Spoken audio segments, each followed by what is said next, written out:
Augusta, it was cloudy.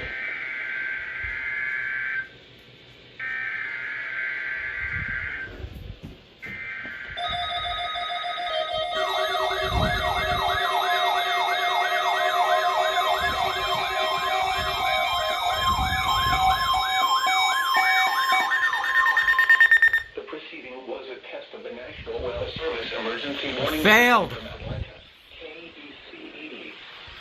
This test is conducted at approximately 11:30 each Wednesday morning, weather permitting.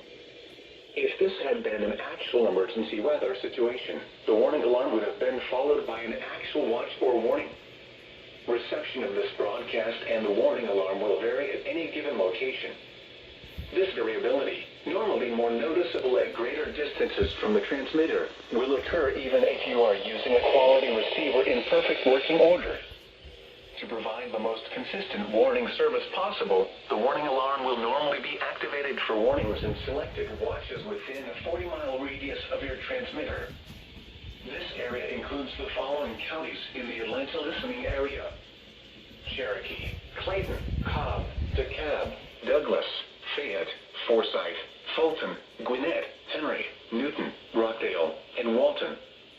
This concludes the weekly test of the warning alarm system. We now return to our normal weather broadcasting.